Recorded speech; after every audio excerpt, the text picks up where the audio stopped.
Hello,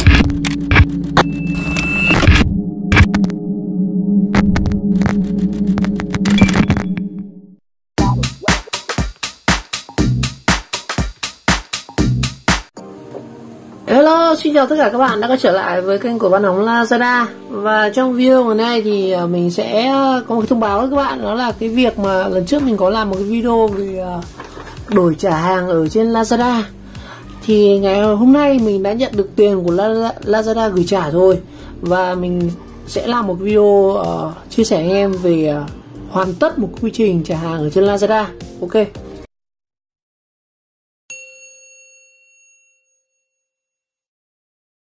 Và cũng tiện trong video này thì mình cũng sẽ trả lời cái vấn đề mà trả hàng Lazada. Thì cũng rất nhiều anh em có rất nhiều câu hỏi khác nhau khi mình làm một cái video hướng dẫn gọi là trả hàng ở trên Lazada.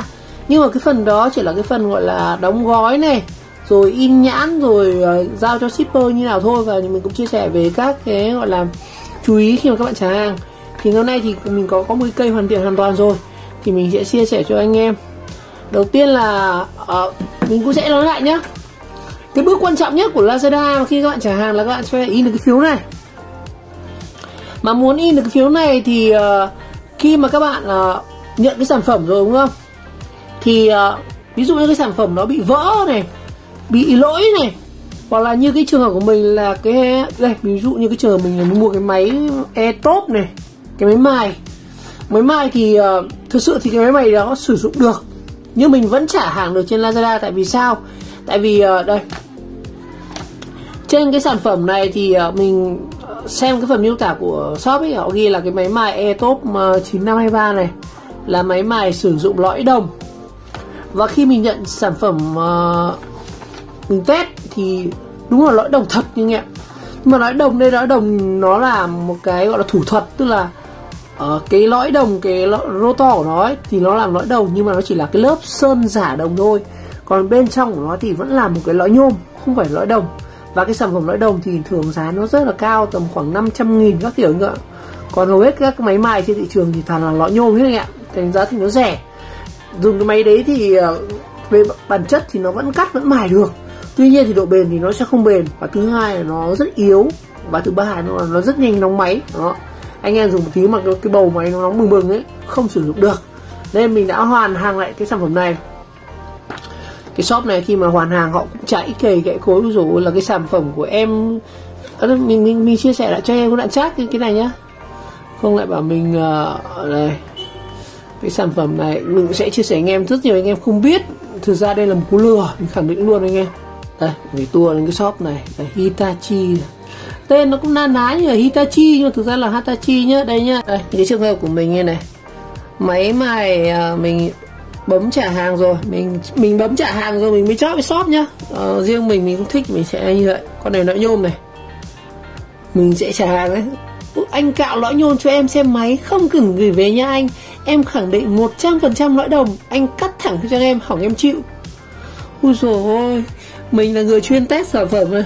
Nhìn công tắc từ starter là dây nhôm. Đó. Cái này thì mình làm video hết cho anh em rồi. Trắng xóa đấy bác. Lõi cuộn trong cũng dây nhôm. Ui dồi ôi. Tức là cái máy mài này muốn test được thì thường như anh em sẽ phải cạo ra, đúng không? Mình có một cách test không cần phải cạo, đó là chúng ta test thẳng từ. Anh em chỉ cần báo bung cái phần công tắc máy thì nó có hai cái dây nó đấu vào cái phần công tắc, thì cái dây đấy nó chính là từ cuộn luôn. Thì nhìn cái màu trên dây biết ngay là đồng hay nhôm. Còn trên này thì nó sơn giả, như cái này nó không bao giờ sơn giả nha anh em. Đó. Đấy, là cái kỹ thuật này. Đó. Anh quay hộ em để em gửi công ty, nghe rất cứng nhá. Đây. Đấy. Xong rồi kết bạn Zalo, xem công ty nó trả lời sao, nó là hàng lõi đồng. Tôi nghe rất là chúa nhá. Việc check nguyên nguồn hàng là của shop, mình là khách hàng, mình quan tâm méo gì đến cái phần đấy, mình không kê, không có sao rồi đấy. Rồi anh chuyển về cho em đi, hàng cạo rồi không sao anh, em sẽ đối cho công ty gửi về cho em đi nha. Đó. Còn cười mình rất ghét cái thái độ cợt nhả như vậy. Rồi mình chia sẻ ở đây thì chúng ta đấy, cái trường hợp trả hàng này nên rất nhiều anh em khi mà mua một cái sản phẩm lỗi thì nhiều người kiểu như ngậm ngùi, Mình nghĩ rằng mọi người không, thực ra là mọi người không biết cái quy trình trả hàng như nào. Thực sự quy trình trả hàng nó cũng hết sức đơn giản thôi. Đó, mình thấy test sản phẩm này, nhưng mà quan trọng các bạn phải làm sao chỉ ra được cái sản phẩm đó là sản phẩm không đúng mô tả này. Còn cái trường hợp vỡ thì mình không nói, cái trường hợp vỡ thì chắc là shop họ sẽ hỗ trợ thôi. Còn những trường hợp như mình mua phải hàng giả, hàng kém chất lượng chẳng hạn. Đó, nói cái câu chuyện. Rồi mình quay trở lại với cái trường hợp của mình nhá. Đây chính là cái cây này, mình đã hoàn được hàng thành công rồi. Mình sẽ cho anh em xem một quy trình hoàn tất này. Đây, ví dụ hoàn hàng đây này. Của mình thì là hoàn hàng cả Agribank nhá.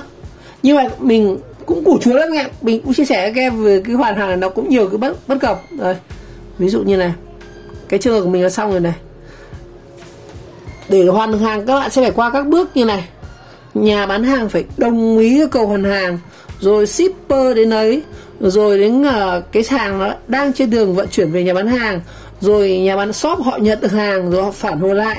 Cái thằng shop mình gửi nó chả phản hồi gì anh em. Thì là cứ đúng 2 ngày là Lazada nó tự động nó hoàn tiền thôi. Đó.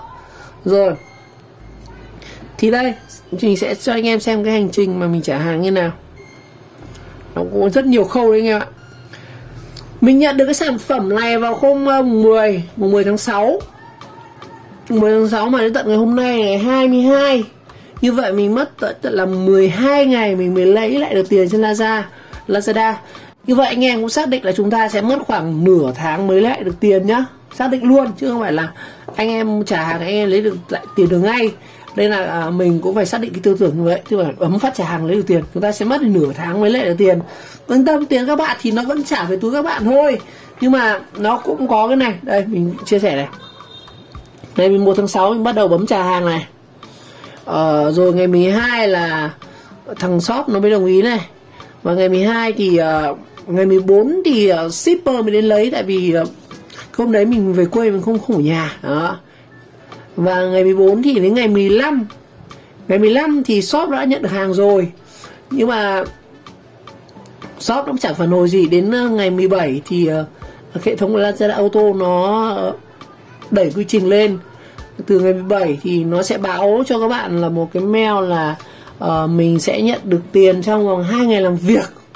Nhưng mà từ ngày 17 đến ngày 22 mình thấy mất 5 ngày nữa thì tiền mới hoàn được nhá.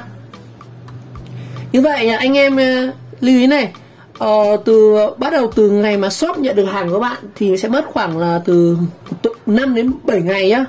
5 đến 7 ngày. Còn quy trình hoàn hàng từ lúc mà các bạn yêu cầu ấy thì mất từ như mình làm của mình mất 12 đến nửa tháng, mất 15 ngày nhá. Xác định luôn như vậy. Đó.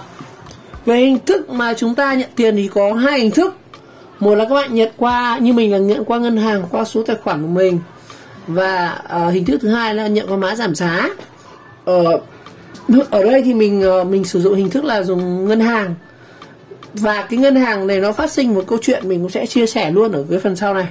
Ở đây là cái ngân hàng mình lấy là Agribank. Cái phần hoàn hàng ở trên Lazada này nó chỉ hỗ trợ một số ngân hàng như là Sacombank, Agribank này. Rất may là mình có một cái tài khoản Agribank. Chứ thực ra là mình dùng TPBank thôi anh ạ. Tại vì nó thật luôn anh em là cái ngân hàng Agribank này, ngân hàng nông thôn này nó rất củ chuối luôn. Nó rất củ chuối. Đó. Rồi đây nhá. Mình thì mình không nhận được cái thông báo là MF Banking gì của nó cả. Đó. Rồi ở tài khoản mình đang có là 19.761.000. Thì đây mình search cả cái phần lịch sử giao dịch này. Ví dụ mình search từ đầu tháng này. Nó không nổi tiền lên anh em ạ. Không phát sinh cái gì ấy. Thì thoảng nó cứ lỗi ngáo ngáo như này, ấn lại 2 lần mới được rồi. Ôi dồi ôi. Tiền vào nó không có đúng không? Không check được. Tiền ra này nó đã sạc 5.000 rồi. Nhưng mà rất may là cái đợt trước thì mình có chụp lại cái số tiền. Đây. Cái tiền này nhận nó cũng củ chuối như này anh em. Đây, số tiền mình đang có là 19.761.550 đúng không? Thì ngày hôm qua mình có check cái tài khoản này thì đây là ngày 17 tháng 6 là ngày hôm kia này. Thì là 19.451.050. Thì mình có thực hiện một cái phép trừ như này. Đây, 19761550 trừ 1950 thì mình nhận được chỉ có là 310.500 đồng. Trong khi số tiền mình cần hoàn là đây. Số tiền mình được hoàn trên Lazada. Số tiền mình được hoàn trên Lazada là 316.000. Vậy thì đây này, mình mất 5.500 anh em ạ. 5.500. Tại vì sao? Tại vì những cái ngân hàng như Agribank nông thôn này, mỗi lần mình thực hiện rút tiền thì mình mất 5.500, nhưng mà không hiểu sao khi mà Lazada gửi tiền vào cho mình thì mình lại mất có mẹ 5.500 anh em ạ. Nhẽ ra người gửi là người phải chịu đúng không? Nhưng mà người được nhận lại bị mất mẹ 5.500 anh em. Thế là cái đơn hàng này mình lỗ mẹ mất là 5.500. Đó, mất 5.500 oan với cái máy mài như này, rất của chuối. Nên là mình cũng chia sẻ anh em là nếu lần sau anh em nhận cái tiền hoàn trên Lazada này thì mình có thể lấy mẹ luôn mã giảm giá được anh em ạ. Mình lấy mã giảm giá hơn anh em nhé, đừng lấy câu ngân hàng. Như ngân hàng là chúng ta mất mẹ cái tiền banh nó trừ. Củ chuối là mọi lần tôi chuyển khoản thì là cái người chuyển sẽ bị trừ, nhưng mà không hiểu sao cái thằng Agribank này nó trừ luôn của mình mất 5.500. Rất là củ chuối anh ạ. Đó, như cái phí chuyển khoản ấy, nhưng mà khách vẫn phải chịu. Đó. Rồi quay trở lại với cái video cách trả hàng trên Lazada chi tiết mới nhất. Thì mình cũng thấy rất nhiều anh em có đặt rất nhiều câu hỏi ở trên này. Thì cũng tiện trong video này thì mình sẽ trả lời tất cả các bạn luôn. Đây này, mình thấy cũng có rất nhiều các bạn có cái câu hỏi thì mình sẽ trả lời nhá. Rồi, đầu tiên của bạn Anh Thư Nguyễn Trần là trả hàng rồi có được hoàn lại tiền mặt không? Thì thực ra là gửi cho các bạn về tiền tài khoản thì các bạn sẽ mất gọi là thêm cái lần đi rút thôi, thì mất chắc khoảng 1-2 nghìn gì đấy.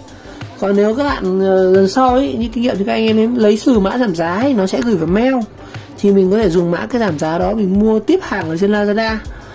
Với điều kiện là các bạn muốn mua sang cái mã hàng khác chẳng hạn, thì mình nghĩ là nó không bị mất cái 6.000 oan như mình đối với Agribank. Rồi thì tất nhiên là tiền của mình vẫn trả lại cho mình thôi. Tiếp theo các bạn này hỏi này, cho em hỏi khi đến bước đang trong quá trình hoàn tiền thì khoảng bao lâu nhận được tiền? Thì mình cũng trả lời rồi. Mình mất từ 17 nó sẽ thông báo là đang trong quá trình hoàn tiền, thì đến ngày 22 mình nhận được, nhưng mà mình mất 5 hôm nhá. Nhưng mà mình trừ đi 2 hôm là thứ Bảy Chủ nhật thì bên chắc cái Lazada kế toán họ không làm, nên mất khoảng 5 đến 7 ngày. Mình vẫn trả lời bạn là nó mất từ 5 đến 7 ngày nhá. Rồi bạn này bạn có hỏi lấy lại tiền chưa, thì hôm nay mình lấy lại được nhá, mất 15 ngày. Tiếp theo bạn này là không có thẻ ngân hàng thì dùng mã giảm giá có bị lỗi không? Ở đây cái câu này cũng rất là hay này. Trường hợp như các bạn nhỏ ấy, sinh viên học sinh ấy, thì không có tài khoản ngân hàng thì các bạn lấy sử mã giảm giá cũng được. Thì cái mã giảm giá đó thì mình chắc là nó cũng có hạn sử dụng từ 1 đến 2 tháng, thì mình có thể sử dụng mua sản phẩm khác. Rồi như vậy thì mình không có thẻ ngân hàng thì mình vẫn rút được lại tiền nhá, bằng cách là lấy lại mã giảm giá chứ không có hoàn tiền tươi. Đó, hoàn tiền tươi chỉ có hoàn có ngân hàng thôi. Tiếp theo là Linh Mai shop nước ngoài. Ở shop nước ngoài thì chúng ta trả hàng cũng tương tự như vậy thôi. Tương tự shop nước ngoài hay shop trong nước thì y như vậy, vẫn in cái phiếu như này và chúng ta shipper sẽ đến lấy và không mất tiền cước gì cả. Chúng ta cũng mất khoảng 15 ngày lấy lại tiền. Câu hỏi tiếp theo của bạn Thắng Trân là không có máy in thì sao? Câu hỏi thì đúng với trường của mình. Muốn trả thì các bạn có cái nhãn return label là cái nhãn này đúng không? Mình thấy một số shop thì khi ngày xưa ấy, mình mua ở Lazada khoảng 2017 ấy, thì các shop họ đều in sẵn một cái phiếu return label như này. Nhưng mà bây giờ thì các shop họ không in cái này nữa rồi nhé. Ngày xưa là họ in sẵn cho mình. Đó, mình chỉ việc dán này gửi về thôi. Nhưng bây giờ không có thì chắc là các bạn sẽ phải ra ngoài quán các bạn in. Mất khoảng 1.000-2.000 gì đấy. Tại sao chúng ta phải in? Tại vì nó mới có cái code này, cái mã vạch này. Cái mã vạch này khi mà họ dùng súng họ bắn vào họ mới nhập được nhá. Quan trọng là cái mã vạch này. Còn những cái thông tin về người bán người gửi này thì máy nó tự động mà, nó tiện hơn. Chứ bây giờ các bạn anh em mình không có máy in lại phải viết tay như này, rồi cái này không có thì không trả được nhá, phải in, bắt buộc mình đọc trong cái hướng dẫn là phải in. Rồi như vậy cũng hết rồi, bạn này không nói gì à. Rồi như vậy thì trong video ngày hôm nay mình đã nói về cái việc mà Lazada trả tiền cho mình như nào. cũng có phát sinh nhiều thứ đấy anh ạ. Ngân hàng như Agribank nó củ chuối nó trừ tiền này, rồi mình cũng trả lời cho anh em rất nhiều câu hỏi đấy. Nói chung là mình nghĩ rằng đầy đủ. Còn nếu anh em nào muốn hỏi thêm thì cứ để lại comment bên dưới video, mình đọc rồi mình sẽ reply cho tất cả mọi người. Rồi một lần nữa cảm ơn các bạn đã theo dõi video clip, và xin chúc tất cả các bạn sẽ có những cái trải nghiệm mua hàng thật là vui vẻ trên Lazada. Không chỉ Lazada mà có trên các sàn thương mại điện tử khác. Và nhớ đăng ký subscribe ủng hộ kênh mình sẽ ra nhiều video liên quan đến việc mua hàng, các sản phẩm trên Lazada và các sản phẩm trên mạng nữa. Một lần nữa cảm ơn các bạn rất nhiều. Xin chào và hẹn gặp lại.